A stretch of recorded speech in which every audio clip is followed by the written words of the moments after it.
ఇల్లు మీది రిజిస్ట్రేషన్ ఖర్చు మాది. క్రెడాయ్ ప్రివిలేజ్ కూపన్ తగ్గించుకోండి. ఈ మెగా ధమాకా ఆఫర్ పొందండి. CREDAI Vijayawada property show.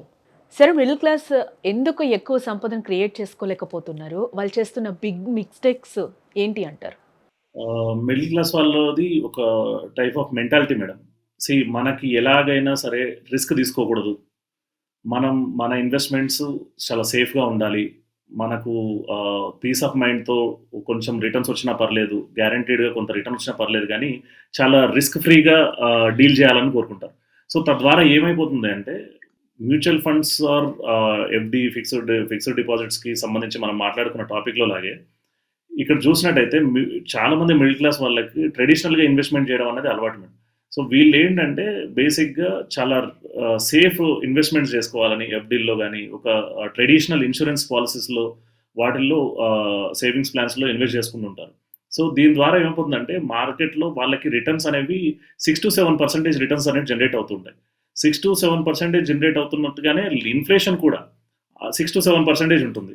తద్వారా రియల్ రిటర్న్ గనుక మనం గమనిస్తే ఆబ్వియస్‌లీ అది ఆహ్, వచ్చే సంవత్సరానికల్లా చూసినట్టయితే అది 0 అయిపోతుంది. లేదా కొన్ని సందర్భాల్లో మైనస్ అయిపోతుంది.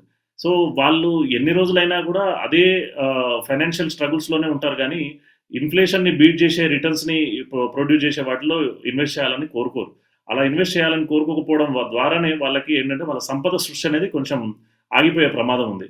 చాలా మటికి మిడిల్ క్లాస్ వాళ్ళు ఎలా ఆలోచిస్తారు అంటే ఎఫ్‌డీల్లో పెడదాము. ఏదైనా డబ్బులు ఉంటే, లేదా చిట్ ఫండ్స్‌లో ఇన్వెస్ట్ చేసుకుందాము.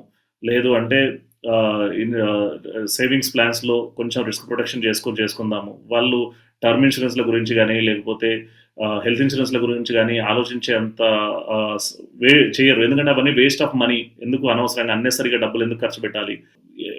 సేవింగ్స్ అనే దాన్ని వాళ్ళు వెల్త్‌గా అనుకుంటారు మేడం. ఎంతవరకి మనం సేవ్ చేసుకుంటున్నాం, మన దగ్గర ఇంత డబ్బుంది, మన దగ్గర ఇంత కొంచెం బ్యాంక్ బ్యాలెన్స్ ఉంది. ఇదే వెల్త్. కో కానీ అది వెల్త్ కాదు. యాక్చువల్‌గా అదొక రాంగ్ పర్సెప్షన్. ఎందుకు అంటే మనం రిస్క్ చేయకుండా ఎలాంటి రిటర్న్స్‌ని మనం ఎక్స్‌పెక్ట్ చేయలేము. లైఫ్‌లో రిస్క్ చేయాలి. కానీ బ్లైండ్ రిస్క్ కాకుండా కాలిక్యులేటివ్ రిస్క్ తీసుకొని ఒక ఆహ్, ఇన్‌ఫ్లేషన్‌ని బీట్ చేసే రిటర్న్స్‌ని ప్రొడ్యూస్ చేసే ఇన్వెస్ట్‌మెంట్ ప్లాట్‌ఫార్మ్స్‌లో లైక్ మ్యూచువల్ ఫండ్స్ గావచ్చు, ఈక్విటీస్ గావచ్చు, లేకపోతే కొంత రియల్ ఎస్టేట్‌లో గావచ్చు, కొంత గోల్డ్‌లో గావచ్చు, కొంచెం డిఫరెంట్ యాస్పెక్ట్స్‌లో పోర్ట్‌ఫోలియోని డైవర్సిఫై చేసుకుంటూ ఇన్వెస్ట్ చేసుకుంటే గనక మన ఇన్‌ఫ్లేషన్ కంటే గూడా ఎక్కువ రిటర్న్స్‌ని ప్రొడ్యూస్ చేయగలుగుతాం. అలా ప్రొడ్యూస్ చేయడం ద్వారా మనకి ఫ్యూచర్‌లో వెల్త్ అనేది క్రియేట్ చేసుకుంటాం. మిడిల్ క్లాస్ వాళ్ళు ఆలోచించేదేంటంటే వాళ్ళకొక గోల్ బేస్డ్ ఇన్వెస్ట్‌మెంట్ ప్లానింగ్ గాని ఇలాంటివేవి చేసుకోరు. వాళ్ళు సరే ఇవాళ ఏదైనా కొంతమంది నేను చూసాను. నా క్లయింట్స్ కూడా రీసెంట్‌గా ఒక ఇద్దరు, ముగ్గురు క్లయింట్స్ వచ్చారు. వాళ్ళు గూడా ఏమన్నారంటే, మేము ఇంతకాలం అంటే వాళ్ళు almost he is 45 years.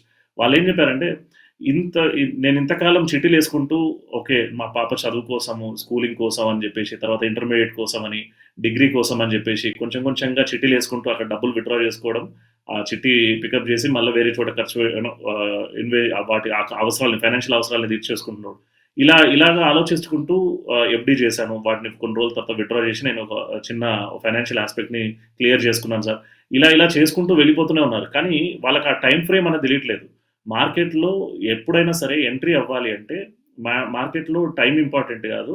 Timing important కాదు. వాళ్ళు ఎంత టైమ్ అనేది ఇన్వెస్ట్ చేస్తున్నారనేది ఇంపార్టెంట్ అవుతది. సో, ఈ ఈ యాస్పెక్ట్స్‌ని ఎవరు ఆలోచించట్ల.